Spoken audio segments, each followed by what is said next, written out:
दोस्तों, आज के एपिसोड में जबरदस्त इमोशनल ड्रामा देखने को मिलने वाला है। अस्पताल में गोपी की हालत बेहद नाजुक बनी हुई है और डॉक्टर उन्हें बचाने के लिए लगातार कोशिश कर रहे हैं।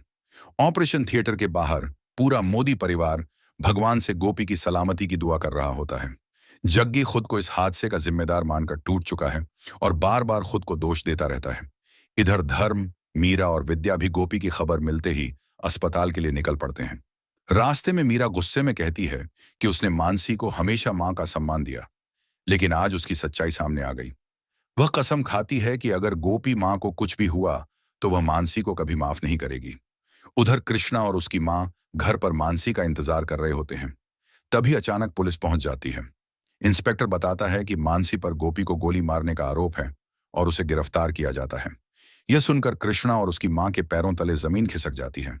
मानसी खुद को बेगुनाह बताती रहती है, लेकिन पुलिस उसकी एक नहीं सुनती और हथकड़ी लगाकर उसे अपने साथ ले जाती है। जाते जाते मानसी जग्गी से बदला लेने की धमकी भी देती है।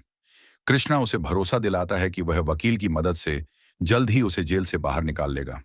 कुछ देर बाद डॉक्टर ऑपरेशन थिएटर से बाहर आते हैं और बताते हैं कि गोपी का काफी खून बह चुका है। उनकी हालत अभी भी बेहद गंभीर है और अगले कुछ घंटे बहुत महत्वपूर्ण हैं।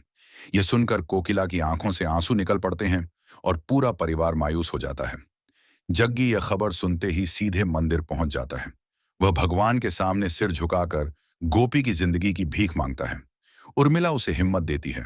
तभी एक छोटा बच्चा बताता है कि पहले भी भगवान ने सच्ची प्रार्थना सुनकर गोपी को बचाया था। यह सुनकर जग्गी एक पैर पर खड़े होकर भगवान से प्रार्थना करने लगता है और अपनी पूरी आस्था उनके चरणों में समर्पित कर देता है।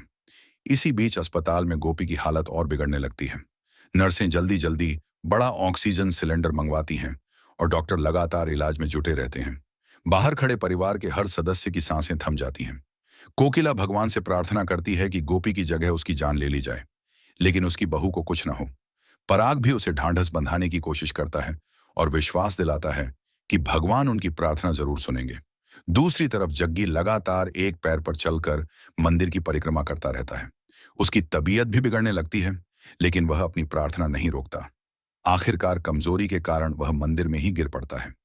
वहीं अस्पताल में गोपी की हालत अब भी नाजुक बनी रहती है और डॉक्टर उसे बचाने की हर संभव कोशिश करते रहते हैं। अब क्या भगवान जग्गी की प्रार्थना स्वीकार करेंगे? क्या गोपी मौत को मात देकर वापस अपने परिवार के पास लौट पाएगी? इन सवालों का जवाब जानने के लिए अगले एपिसोड का इंतजार करना होगा।